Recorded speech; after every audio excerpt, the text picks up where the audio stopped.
ಜನನಿ news ಚಾನೆಲ್ಗೆ like ಮಾಡಿ, subscribe ಮಾಡಿ, ಶೇರ್ ಮಾಡುವ ಮೂಲಕ ನಮ್ಮ ಚಾನೆಲ್ಗೆ ಸಹಕರಿಸಿ.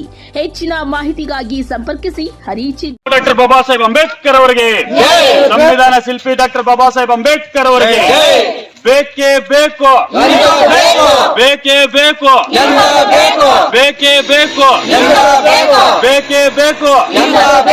ಪ್ರಬುದ್ಧ ಪ್ರಜಾವೇದಿಕೆ ಸಂಘಟನೆಗೆ, ಪ್ರಬುದ್ಧ ప్రజావేదిక సంఘటనಗೆ ఈ సత్యాపిస్తే చేపించి నేను తీయడే చచ్చిపోతాం మళ్ళీ మగుడు అయినా మేమంతా ప్రాణాలతో ఉండేలేదు లేదు. ఈ సత్యాపినే మా బిడ్డలు మేము బతికించుకుంటాము. మేము చచ్చిపోయినా వాళ్ళు బతుకుంటారు. పిల్లలు దేవుడు చచ్చుకొని వాళ్ళ లైఫ్ అన్నా ఉంటుంది.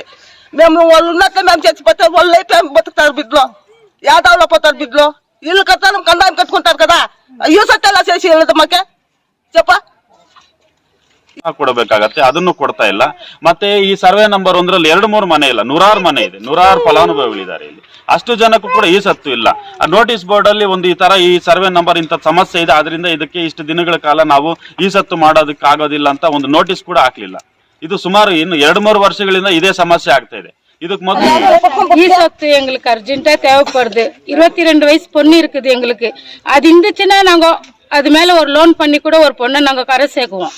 அதுவே பஞ்சாயத்துல வந்து கேட்னே இருந்தா இதோ இன்னைக்கு பண்றேன் நாளைக்கு பண்றேன், இப்ப சுத்தமா யாரும் பண்ணி கொடுக்கல. మేము 40-50 బయట వాళ్ళం, మాకు ఆధారాలు కావాలా, ఇది మాడుకుంటున్నాం అంతే సార్.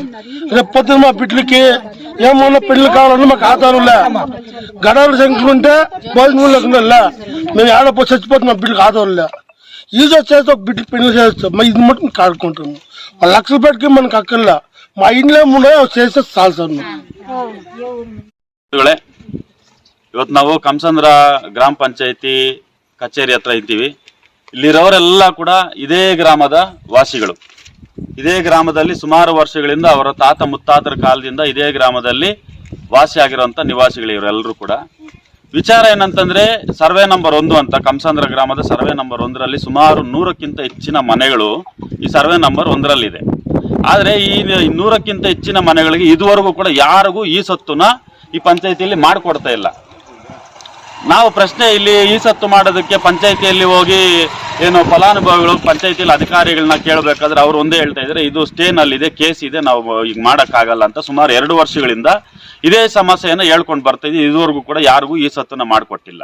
ಆದ್ರೆ ಪಂಚಾಯತಿಗೆ ಏನು ಕಂದಾಯ ವಸೂಲಿ ಮಾಡ್ಬೇಕಾ ಮಾಡ್ತಾ ಇದ್ದಾರೆ. ಏನು ಪಂಚಾಯತಿಗೆ ಅವ್ರ ಕಂದಾಯ ವಸೂಲಿ ಮಾಡೋದು, ಅವ್ರ ಕಾರ್ಯಕ್ರಮ ಏನಿದೆ ಎಲ್ಲಾನು ಮಾಡ್ತಾ ಇದ್ದಾರೆ. ಪಂಚಾಯತಿಯಿಂದ ಬರೋ ಸೌಲಭ್ಯಗಳನ್ನು ಬೇರೆ ನೀರಿನ ಸೌಲಭ್ಯ ಆಗಿರ್ಬೋದು, ಚರಂಡಿ ಸ್ವಚ್ಛತೆ ಆಗಿರ್ಬೋದು, ಮತ್ತೆ ವಿದ್ಯುತ್ ದೀಪಗಳಾಗ್ಬೋದು, ಇವೆಲ್ಲ ಕೂಡ ಒದಗಿಸ್ತಾ ಇದ್ದಾರೆ. ಆದ್ರೆ ಮುಖ್ಯವಾಗಿ ಒಂದು ಮನೆಗೆ ಬೇಕಾಗಿರುವಂತ ಈ ಸತ್ತು ಅನ್ನೋದು ಏನಿದೆ ಅದನ್ನ ಮಾಡ್ಕೊಡ್ತಾ ಇಲ್ಲ. ಇಲ್ಲಿರೋಂತ ಎಲ್ಲ ಇನ್ನೂ ಜಾಸ್ತಿ ಜನ ಇದ್ದಾರೆ, ಪಾಪ ಕೂಲಿ ನಾಲಿಗೆ ಹೋಗೋರು, ಎಲ್ಲರೂ ಕೂಡ ಕಡು ಬಡವರು, ಅದರಲ್ಲೂ 99% ಎಲ್ಲರೂ ಕೂಡ ದಲಿತರ ಇದ್ದಾರೆ ಇಲ್ಲಿ. ಸೊ ಇವರಿಗೆ ಇವತ್ತೇನಾದ್ರೂ ಒಂದು ಮನೆ ಮೇಲೆ ಒಂದು ಲೋನ್ ತಗೋಬೇಕಂದ್ರೆ ಅಥವಾ ಬೇರೆಯವ್ರಿಗೆ ಇನ್ನೊಬ್ಬರು ಅವ್ರ ಮಕ್ಕಳಿಗೆ ರಿಜಿಸ್ಟರ್ ಮಾಡ್ಕೊಡ್ಬೇಕಂದ್ರೆ ಇವತ್ತು ಈ ಸತ್ತು ಇಲ್ದಿರ ಇವ್ರಿಗೆಲ್ಲರೂ ಕೂಡ ತುಂಬಾನೇ ತೊಂದರೆ ಆಗ್ತಾ ಇದೆ. ಅದರಿಂದ ದಯವಿಟ್ಟು ನಾವು ಪ್ರಬುದ್ಧ ಪ್ರಜಾವೇದಿಕೆ ಸಂಘಟನೆ ವತಿಯಿಂದ ನಾನು ಮಾನ್ಯ ಸಿಇಒ ಅಧಿಕಾರಿಗಳಲ್ಲಿ, DC ಮಾನ್ಯ ಜಿಲ್ಲಾಧಿಕಾರಿಗಳವರಲ್ಲಿ ಹಾಗೂ ಮಾನ್ಯ ಕಾರ್ಯನಿರ್ವಹಣಾಧಿಕಾರಿ ಅವರಲ್ಲಿ ನಾನು ಮನವಿ ಮಾಡ್ಕೊಳ್ತಾ ಇದ್ದೀನಿ. ಕೂಡಲೇ ಏನು ಈ ಕೇಸ್ ಸ್ಟೇ ಆರ್ಡರ್ ಇದೆ ಇದನ್ನ ಕ್ಯಾನ್ಸಲ್ ಮಾಡಿ ಇಲ್ಲಿರುವಂತ ಎಲ್ಲ ನಿವಾಸಿಗಳಿಗೂ ಕೂಡ ಈ ಸತ್ತನ್ನ ಒದಗಿಸ್ಕೊಡ್ಬೇಕು. ಇಲ್ಲಂತಂದ್ರೆ ನಾವು ಮುಂದಿನ ದಿನಗಳಲ್ಲಿ ತಾಲೂಕ್ ಪಂಚಾಯತಿ ಮುಂದೆ ಉಗ್ರವಾದಂತ ಒಂದು ಪ್ರತಿಭಟನೆಯನ್ನ ಮಾಡೋದಕ್ಕೂ ನಾವು ಹಿಂಜರಿಯೋದಿಲ್ಲ ಅಂತ ಈ ಮುಖಾಂತರ ತಮ್ಮಲ್ಲಿ ನಾನು ತಿಳಿಯಪಡಿಸ್ತಾ ಇದ್ದೀನಿ. ನಮ್ಮ ಪ್ರಬುದ್ಧ ಪ್ರಜಾವೇದಿಕೆ ಸಂಘಟನೆ ವತಿಯಿಂದ ಹಾಗೂ ಈ ಗ್ರಾಮದ ಏನು ಕುಟುಂಬಗಳಿದಾವೆ 100 ಕುಟುಂಬಗಳು, ಅವರ ಎಲ್ಲರ ಮುಖಾಂತರ ನಾವು ತಾಲೂಕು ಪಂಚಾಯತಿ ಕಚೇರಿ ಮುಂದೆ ಉಗ್ರವಾದಂತ ಹೋರಾಟನ ಹಮ್ಮಿಕೊಳ್ತೇವೆ ಅಂತ ಈ ಮುಖಾಂತರ ಅಧಿಕಾರಿಗಳಲ್ಲಿ ನಾವು ಮನವಿ ಆದಷ್ಟು ಬೇಗ ಈ ಒಂದು ಸಮಸ್ಯೆಯನ್ನು ಬಗೆಹರಿಸಿ ಪ್ರತಿಯೊಬ್ಬ ಫಲಾನುಭವಿಗಳು ಕೂಡ ಈ ಸತ್ತನ್ನ ಮಾಡ್ಕೊಡ್ಬೇಕು. ಯಾಕಂತಂದ್ರೆ ಇವ್ರ ಕಡೆಯಿಂದ ಎಲ್ಲ ಕಂದಾಯಗಳು ಕಟ್ಸ್ಕೊಳ್ತಾ ಇದ್ದಾರೆ. ನೀವು ನೋಡ್ಬೋದು, ನೋಡಿ ಎಲ್ಲ ತೋರಿಸಿ ಕಂದಾಯಗಳು ಕಟ್ಸ್ಕೊಳ್ತಾ ಇರೋದು. ಪ್ರತಿಯೊಬ್ಬರು ಕೂಡ ಈ ಸತ್ತು ಇಲ್ಲದೆ ಇರೋ ಪ್ರತಿಯೊಬ್ಬರು ಕೂಡ ಕಂದಾಯಗಳು ಕಟ್ತಾ ಇದ್ದಾರೆ. ಇವರೆಲ್ಲ ಕೂಡ ಇದೇ ಗ್ರಾಮದಲ್ಲಿ ಹುಟ್ಟಿ ಬೆಳೆದಂತವ್ರು, ಮೂಲ ನಿವಾಸಿಗಳು ಈ ಗ್ರಾಮದವರು. ಆದ್ರೆ ಎಲ್ಲೆಲ್ಲಿಂದ ಬಂದವರಿಗೆ ಇವತ್ತು ಖಾತೆಗಳಾಗ್ತಾ ಇದೆ. ಇದೇ ಒಂದು ಸರ್ವೆ ನಂಬರ್ 1ರಲ್ಲೂ ಕೂಡ ಸುಮಾರು ಬೇರೆಯವರಿಗೆ ಒಂದಷ್ಟು ಪ್ರಭಾವಿಗಳಿಗೆ ಖಾತೆಗಳಾಗಿದೆ ಅನ್ನೋದು ನಮ್ಮ ಗ್ರಾಮಸ್ಥರು ಆರೋಪ ಮಾಡ್ತಾ ಇದ್ದಾರೆ. ಪ್ರಭಾವಿಗಳಿಗೆ ಆಗೋದೇನೋ, ಇಂಥ ಕಡುಬಾಡವರಿಗೆ ಆಗದೆ ಇರೋದೇನೋ ಅನ್ನೋದು ನಮ್ಮ ಪ್ರಶ್ನೆ ಆಗಿದೆ. ದಯವಿಟ್ಟು ಅಧಿಕಾರಿಗಳು ಈ ಬಗ್ಗೆ ಇದಕ್ಕೆ ಕ್ರಮ ಕೈಗೊಳ್ಳಬೇಕು. ಏನು ಇವ್ರಿಗೆ ಅನ್ಯಾಯ ಆಗ್ತಾ ಇದೆ ಅದನ್ನ ಸರಿಪಡಿಸ್ಕೊಡ್ಬೇಕು ಅಂತ ನಾನು ಈ ಮಾಧ್ಯಮದ ಮುಖಾಂತರ ತಮ್ಮಲ್ಲಿ ಮನವಿ ಮಾಡಿಕೊಳ್ತಾ ಇದ್ದೇನೆ. ಜೈ ಭೀಮ್, ಜೈ ಪ್ರಭು. ಬಾಲು ಮಗಳಿದ್ರು ఇంత చేసేలేదు ఇప్పుడు అయ్యేదమ్మా ఈ సత్తు ఉంటారు కేసు వేసినారు అంటారు మేము ఉంటే వాళ్ళు మొగ్గు చేసిపోతాం సార్ మా బిడ్డలకి ఏమైతుంది మేము బతికే ఆధారం లేదు ఈ హ్యాండిక్యాప్లు మేము కూలి చేయాల బిడ్డలు చక్కలు మేము ఆ రూపంలో చేసేది ఈ సత్తు ఉంటే బ్యాంక్ లో మేము లోన్ పని చేస్తాం సార్ మేము ఎట్లా మేము గారి పని చేసేది ఎట్లా సార్ పని చెప్పండి ఈత కొలు చెప్పండి మా అయ్యలది అంటారు మేము ఆ రూపంలో బతకాలా బతికేలా సార్ మాకు ఉండరు తెలియని వాళ్ళకి అట్లే ఉండరు పోయి అడిగితే 100 రూపాయలు అవుతుంది 200 రూపాయలు అవుతుంది అంత మాత్రం చేస్తారు అనుకుంటారు జనాలు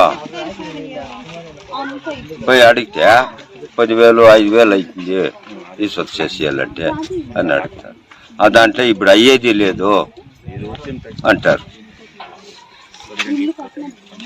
అంత మాత్రం ಹೇಳ್ತಾರೆ ಈಗ ಪಂಚಾಯತಿಗೆ ಈ ಸತ್ತು ಅಂತ ಬಂದಾಗ ಎಲ್ಲ ಕೂಡ ಇವರೆಲ್ಲರೂ ಕೂಡ ಪ್ರತಿಯೊಬ್ಬರು ಪಂಚಾಯತಿಗೆ ಭೇಟಿ ಕೊಟ್ಟು ಈ ಸತ್ತಿಗೆ ಅಪ್ಲೈ ಮಾಡಿದವ್ರೆ ಯಾರು ಅಪ್ಲೈ ಮಾಡಕ್ ಹೋಗ್ತಾರೆ ಅವ್ರು ನೇರವಾಗಿ ಹೇಳ್ತಾ ಇದಾರೆ ಇದು ಕೇಸಲ್ಲಿದೆ ಈಗ ಖಾತೆ ಮಾಡಕ್ ಆಗೋದಿಲ್ಲ ಇದು ಕೇಸಲ್ಲಿದೆ ಇದು ಖಾತೆ ಮಾಡಕ್ ಆಗೋದಿಲ್ಲ ಅಂತ ಒಂದೇ ನಂಬರ್ ಸರ್ವೆ ನಂಬರ್ ಅಂತ ಹೇಳ್ಬಿಟ್ಟು ಸರ್ ಇದೆ ಹೇಳ್ತಾ ಇರೋದು ಸರ್ ಇರಪ್ಪ ಒಂದ್ ನಿಮಿಷ ಇದನ್ನೇ ಅವ್ರು ಹೇಳ್ತಾ ಇದಾರೆ ಹೊರತು ಬೇರೆ ಏನು ಉತ್ತರ ಕೊಡ್ತಾ ಇಲ್ಲ ಅಟ್ಲೀಸ್ಟ್ ಏನು ಫಲಾನುಭವಿಗಳು ಈ ಸತ್ತೋಗಿ ನಾವು ಅರ್ಜಿ ಹಾಕೊಂಡಾಗ ಆ ಅರ್ಜಿಗೆ ಒಂದು ಹಿಂಬರಹ ಕೂಡ ನಮಗ್ ಕೊಡ್ತಾ ಇಲ್ಲ ಇವ್ರು ಕೇಸ್ ಇದ್ರೆ ಈಗ ಏನಿದೆ ಅದನ್ನ ನಮಗೆ ಒಂದು ಹಿಂಬರಹ ಕೊಡಬೇಕಾಗತ್ತೆ ಅದನ್ನು ಕೊಡ್ತಾ ಇಲ್ಲ ಮತ್ತೆ ಈ ಸರ್ವೆ ನಂಬರ್ 1ರಲ್ಲಿ 2-3 ಮನೆ ಇಲ್ಲ 100 ಮನೆ ಇದೆ 100 ಫಲಾನುಭವಿಗಳಿದ್ದಾರೆ ಇಲ್ಲಿ ಅಷ್ಟು ಜನಕ್ಕೂ ಕೂಡ ಈ ಸತ್ತು ಇಲ್ಲ ಆ ನೋಟಿಸ್ ಬೋರ್ಡ್ ಅಲ್ಲಿ ಒಂದು ಈ ತರ ಈ ಸರ್ವೆ ನಂಬರ್ ಇಂತ ಸಮಸ್ಯೆ ಇದೆ ಅದರಿಂದ ಇದಕ್ಕೆ ಇಷ್ಟು ದಿನಗಳ ಕಾಲ ನಾವು ಈ ಸತ್ತು ಮಾಡೋದಕ್ಕೆ ಆಗೋದಿಲ್ಲ ಅಂತ ಒಂದು ನೋಟಿಸ್ ಕೂಡ ಹಾಕ್ಲಿಲ್ಲ ಇದು ಸುಮಾರು ಇನ್ನು 2-3 ವರ್ಷಗಳಿಂದ ಇದೇ ಸಮಸ್ಯೆ ಆಗ್ತಾ ಇದೆ ಇದಕ್ಕೆ ಮೊದಲು ಏನು ಇದೆಲ್ಲ ಕೂಡ ಗೋಮಾಳದಲ್ಲಿ ಇವರೆಲ್ಲ ಕೂಡ ಪಟ್ಟಾಗಿ ತಗೊಂಡಿರೋಂತ ಎಲ್ರಿಗೂ ಸರ್ಕಾರದಿಂದ ಏನ್ ಸೈಟ್ಲೆಸ್ ಪೀಪಲ್ಸ್ ಅಂತ ಏನ್ ಕರೀತಿ ಅವ್ರು ಕೊಟ್ಟಂತ ಜಾಗಗಳಲ್ಲಿ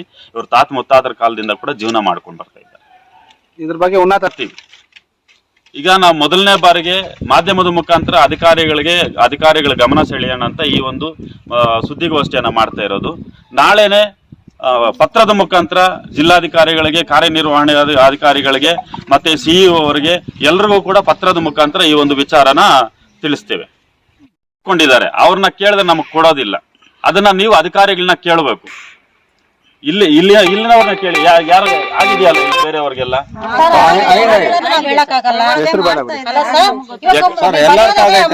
ಕಂಪ್ಯೂಟರ್ದಲ್ಲ ಅದ್ರಲ್ಲಿ ಎತ್ಬೋದಲ್ಲ ಸರ್ ಇವಾಗ ದುಡ್ಡು ಕೊಡೋನ್ಕೊ ಒಂದ್ ಲೆಕ್ಕಾಚಾರ ಮಾತಾಡ್ತಾರ ಏನ್ ಸರ್ ದುಡ್ಡು ಕೊಲ್ತಿರೋರ್ಗೂ ಒಂದ್ ಲೆಕ್ಕಾಚಾರ ಮಾಡ್ತಾರೆ ಹೆಂಗ್ ಸರ್ ಪಂಚಾಯತಿ ಎಲ್ಲ ಬಂದು ಆಗತ್ತದ ಆತರ 40,000 ರೂಪಾಯಿ ಕೇಳ್ತಾರ ಕೊಡ್ತೀವಿ ನಾವು 40,000 ರೂಪಾಯಿ ನಾವು ಕೊಡ್ತೀವಿ ಬೇಕಾದ್ರೆ ಆರೋಪ ಮಾಡುವಾಗ ನೀನು ಎಲ್ಲ ಕೂಲಿ ನಾಲೆ ಮಾಡಿ ಕಷ್ಟಪಟ್ಟು ಇಷ್ಟು ಅಷ್ಟು ಅವ್ರ ನೆರಳಿಗೆ ಒಂದು ಗುಡಿಸಲನ್ನ ಹಾಕೊಂಡಿದ್ದಾರೆ ಮನೆಗಳನ್ನ ಕಟ್ಕೊಂಡಿದ್ದಾರೆ ಒಂದು ಶೀಟ್ ಮನೆನೋ ಹೆಂಚು ಮನೆನೋ ಯಾವ್ದೋ ಅವ್ರಿಗೆ ಯೋಗ್ಯತೆ ಇದ್ದಷ್ಟು ಇದರಲ್ಲಿ ಅವ್ರ ಮನೆಗಳನ್ನ ಕಟ್ಕೊಂಡಿದ್ದಾರೆ ಇವತ್ತು ಕಟ್ಕೊಂಡಿರೋಂತ ಮನೆಗಳಿಗೆ ಒಂದು ಈ ಸತ್ತು ಕಟ್ಟಿಲ್ಲ ಅಂದ್ರೆ ಆ ಮನೆಗೆ ವ್ಯಾಲ್ಯೂ ಏನಿರತ್ತೆ ಇವತ್ತಿನ ದಿನ ಯಾವ್ದೋ ಒಂದು ಲೋನ್ ತಗೋಬೇಕಂದ್ರೂ ಕೂಡ ಈ ಸತ್ತು ಕಡ್ಡಾಯವಾಗಿ ಬೇಕೇ ಬೇಕಾಗತ್ತೆ ಆದ್ರೆ ಇಲ್ಲಿರೋಂತ 100 ಮನೆಗಳು ಇವತ್ತು ఈ సత్తు ಇಲ್ಲ అదే సమస్య మాతల్లే కాసులు ఇల్లు మీద లోన్ చేయొచ్చు పెళ్లి చేయొచ్చు లేదా అక్కడ నేనే పరిస్థితి కదా సార్ లేకపోతే ఇల్లు మీద లోన్ చేయొచ్చు నేను దానం చేయొచ్చు అట్లా ఉన్న పేదలు కూడా ఉన్నారు ఈ ఊర్లో మేము మా ఇండ్ల కోసం యూజ్ చేసుకున్నాము బాధపడుతున్నాము